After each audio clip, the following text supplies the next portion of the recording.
ان کے مرید نے سمندر میں سے پکارا، غوث اعظم نے اتنی دوری سے، میلوں دوری سے یہ آواز کیسے سن لی؟ تو اٹھاؤ قرآن، آؤ میں دلیل دیتا ہوں قرآن سے۔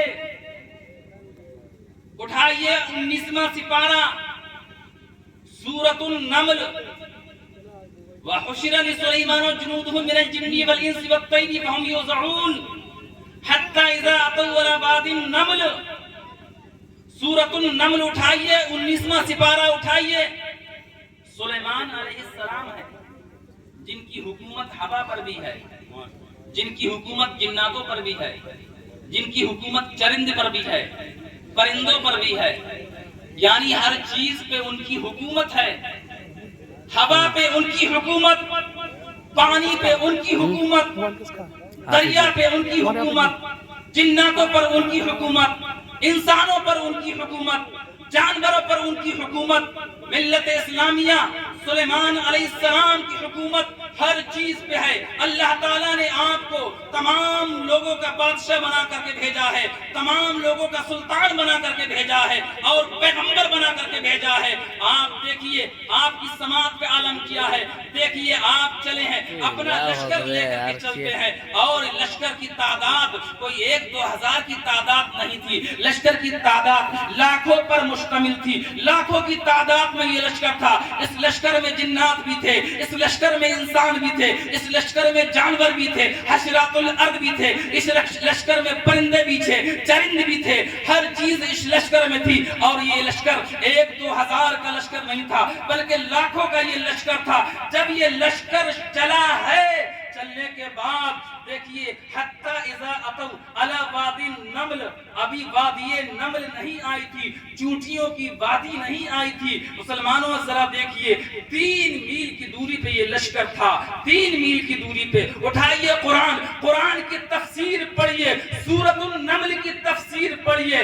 میں دیابنا سے بھی یہ کہنا چاہتا ہوں اور ان لوگوں سے بھی یہ کہنا چاہتا ہوں جو لوگ انکار کرتے ہیں کہ یہ سن نہیں سکتے ہیں، جو لوگ انکار کرتے ہیں یہ تمہاری فریاد نہیں سن سکتے ہیں، میں یہ کہتا ہوں قرآن انہوں نے نہیں پڑھا ہے، حدیث مصطفیٰ انہوں نے نہیں پڑھی ہے۔ ملت اسلامیہ ذرا دیکھیے، قرآن اگر پڑھ لیتے، قرآن کی تفسیر پڑھ لیتے تو اعتراض کبھی بھی نہ کرتے۔ یہ لشکر جب چلا ہے ابھی وادی نمل میں نہیں پہنچا تھا، بلکہ 3 میل کی دوری پہ تھا۔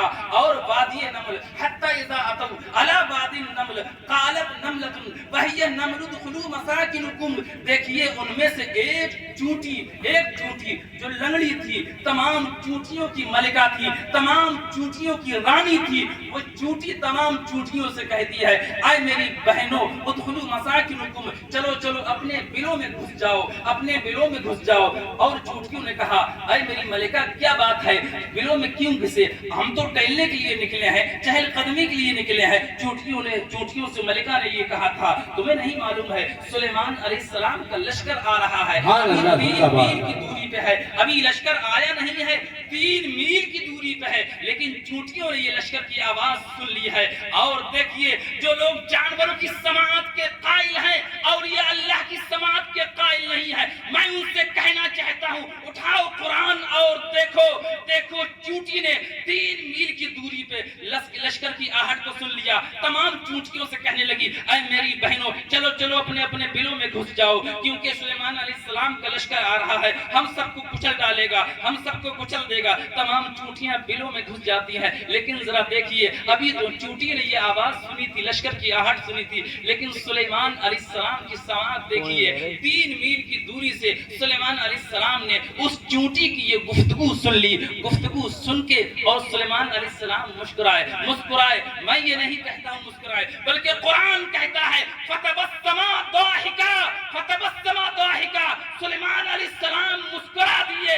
کیوں مسکرائے؟ اس لیے اس چونٹی نے تمام چونٹیوں سے یہ کہا تھا کہ چلو چلو بلوں میں گھس جائیں۔ سلیمان علیہ السلام کا لشکر آ رہا ہے، اس کی گفتگو سنتے سلیمان علیہ السلام 3 میل کی دوری پر مسکرا دیے، اپنے لشکر سے کہتے ہیں کہ چونٹیاں گفتگو کر رہی ہیں اور میرے لشکر کے چرچے کر رہی ہیں۔ میں یہ کہتا ہوں دیکھیے اللہ کے پیغمبر نے کتنی دور سے 3 میل کی دوری سے چونٹی کی گفتگو کو سن لیا ہے، لیکن وہ لوگ جو کہتے ہیں اولیاء اللہ سن نہیں سکتے ہیں، وہ لوگ جو کہتے ہیں اولیاء اللہ تمہاری مدد نہیں کر سکتے ہیں، تمہاری فریاد نہیں کر سکتے ہیں، غوث اعظم خود کہتے ہیں، یہ قول غوث اعظم کا ہے، میرا مرید دنیا کے کسی کونے سے مجھے پکارے گا، ہر کونے میں ہم اس کی مدد کرنے کے لیے کھڑے ہو جائیں گے، تیار ہیں۔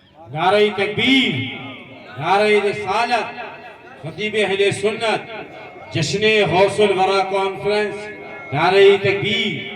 ملت اسلامیہ ذرا دیکھیے، اولیاء اللہ کی شان دیکھیے، اللہ نے فرمایا الا ان اولیاء اللہ، خبردار بے شک جو اللہ کے ولی ہیں، لا خوف علیہم، انہیں کوئی خوف نہیں، ولا هم يحزنون، اور نہ وہ غمگین ہوں گے۔